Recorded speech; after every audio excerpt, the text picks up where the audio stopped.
all over the place in the Maui market. You're going to see opportunity. You're going to see Mm. listings here. You're going to see listings there, condos, vacant land, single family. There's all kinds of listings, thousands of them out there right now. All of those are opportunities. But do you know how to spot real opportunity? Johnny, let's talk to them about how to find a real opportunity in the Maui market today. Absolutely. Yep. And what's funny is, you and I were talking about this before we jumped on, is we could literally do this for any particular complex that is on this Minatoya list. Don't you think? I mean, literally, because Or we any see it, condo altogether, we do see Minatoya it list or not. time and time again, right? So I was involved in timeshare for a very short period of time when I moved home to Maui from Arizona, Danny. And I will tell you that I suffered in that industry, but I learned so much about psychology. And the one thing that I remember them talking about over and over again is that people are motivated by only two things. They are motivated by hope for gain, meaning they feel positive towards the future. And then they are also motivated by fear of loss, meaning I might lose more money on something if I don't do something. And which do you think is the more motivated behavior? Which one is more motivated than the other, do you think? Fear of loss would be way more motivating, Fear I think. of loss. So you're right.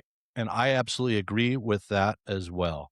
When people are afraid of losing something, they're very, very motivated to get as much of that thing as possible. So, this is what I reflect on when I am looking at what are called comparables in a complex. And this really, really only works when you look at it complex to complex. So, if you're going to do these searches on your own, and you have favorite complexes, you want to do a search for that complex. Now, I don't know what people do for sold comparables in terms of general consumers, right? Sometimes you see it on Zillow, but anyway, that's what we're here for.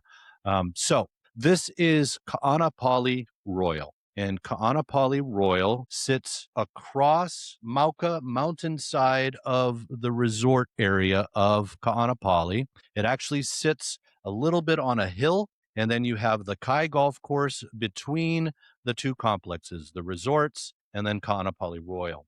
Now, Ka'anapali Royal was on the Minatoya list and is now on Bill 9. Ka'anapali Royal is the first complex to submit a lawsuit against the county and the state, is my understanding as well, for the change of zoning.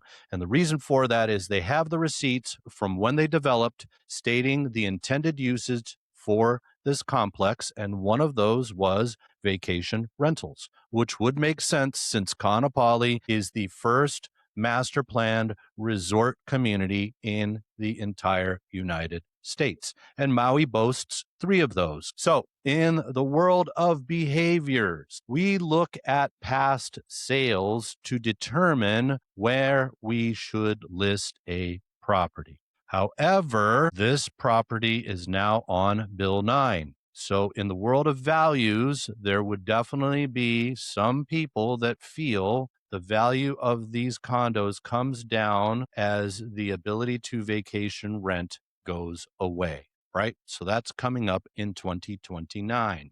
And I want to focus on the past sales. We are only going back to 2023. If we add, we got some 2022 in there as well. So when we look in here, we have a smattering of some higher priced sales. 1,550,000 here. H building brought 1,950,000, Danny. Odd because H building is the closest to the highway. But we've got a few for 1,355,000, 1,500,000, 1,550,000. Where are all the majority of the sales listed right now?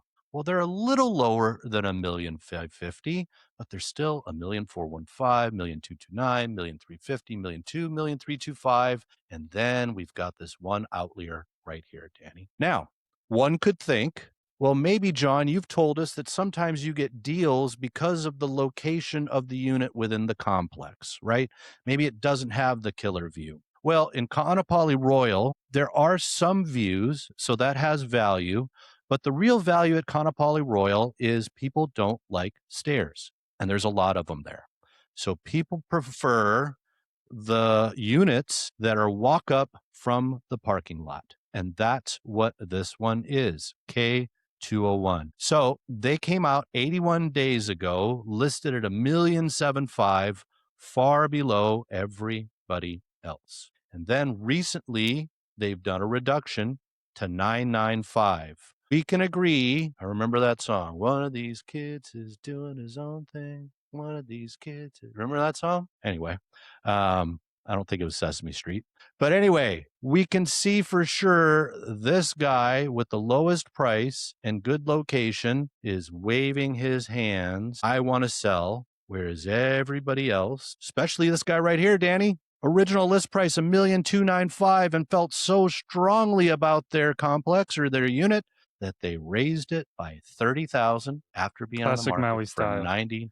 That is It's so not Maui. selling. Let's raise the price. Now, it took me a little bit to get used to that when I first got involved in the Maui real estate market. That was not how they did things in Arizona, which is the other market that I was involved in at a high level. And it would make sense, though, because sometimes our values are increasing rapidly. I mean, we can reflect on all the people that we helped come shelter in place on Maui in COVID, and then the vast majority sold within a couple years and made a very tidy return in a couple of years. So motivated behavior is shown by pricing behavior. And sometimes they'll come in and sit on the market, and then all of a sudden they'll get very motivated, and you'll see them doing incremental price reductions a lot. That is also highly motivated behavior. So this is the behavior that I am looking for in individual complexes, because our market right now, condo market specifically, I'm going to say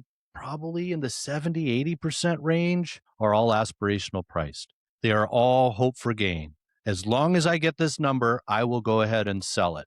And that's what this guy right here said I remember, I think this was F201 or something like that. But this guy right here, he is clearly stating, I'm not going to sell for anything less than somewhere in 1,300,000, right? Now, we know a little bit because we threw an offer at this guy, and that's what happened is they promptly raised the price. And the mentality is this: oh, I'm getting too many low offers. If I raise my price, it'll raise the amount of low offers or the cost of low offer that I receive. This is the seller driving the train here. So that's it, man. That is More the room for behavior negotiation. we are Johnny, looking. how about real quick, what are the behaviors that are not motivated? So what are some Well, things that you see where you're like, they say they're motivated, but maybe they're not really motivated? Well, it's funny because I know the listing agent for this guy here that's priced at 1,415,000, and I know a little bit of information.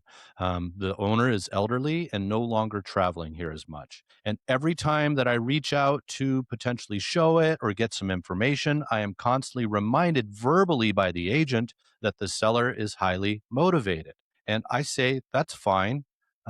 In my head, I'm asking, well, why are they not showing that in their pricing? In. Not at all. No price reductions, the highest list price. That's it. What else we see for non-motivated people is we get emails in our inbox frequently of sellers offering all kinds of compensation methods. Discount it, you buy down your mortgage, pay off your HOA fees, give a bigger commission to your agent. Lots of kind of side effects that really tell me like, hey, we're not going to lower our price, but we're going to kind of dangle this little carrot over here to try to get you enticed. But really, we're not moving off the price. So we say we're motivated, but we're not really motivated. The uncertainty is just baked into this market. And I hate to say it, but it's going to be chaos for quite a few years, man. And it's because everybody kind of has this similar hope. And that's why the prices remain elevated.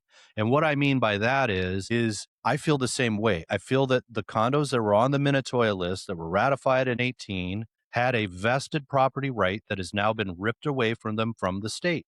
And the state has every right to change zoning based off the new law that Josh Green put into effect. However, if something that the government does causes your property value to lower, then they have to make you whole in the world of eminent domain. That's the hope that so many people are having, right? And there was a strategy where I felt strongly Exhibit 2 is going to move forward. And so the strategy was, well, Maybe we target exhibit 2 properties. It seems like the county council's on board, seems like the mayor's on board, but then all of a sudden the planning commission made their own choices. And so this is the uncertainty. Sellers are hoping that it doesn't go through so that they can still get their price. Unfortunately, the wheels of justice turn slowly on purpose, and lawsuits take 10 plus years, a la Valley Isle Resort. And this is how you find real opportunity on Maui. Not everything is an opportunity. Here's how to find the real opportunity. If you need help, if you want us to break down a complex that you're interested in, drop it in the comments below. One last comment I wanted to bring to everybody's attention, Danny, is that something that people, the general public, don't understand is that inter-agent relationships are a huge benefit to you. How people show up in the business is how they get treated in the business. And we have discussions together. Seller agent, buyer's agent. There is no shadiness that's going on, but we're having conversations. I am reaching out, trying to find information for you. And so, this guy for $9.95, I have some experience with it. If it speaks to you, I mean, it is right there in the resort. It still makes for an amazing second home because of the square footage and the location. Yeah. This is what we do on the daily, guys, for fun. Me and Danny digging through this stuff. Loving it. And there you have it.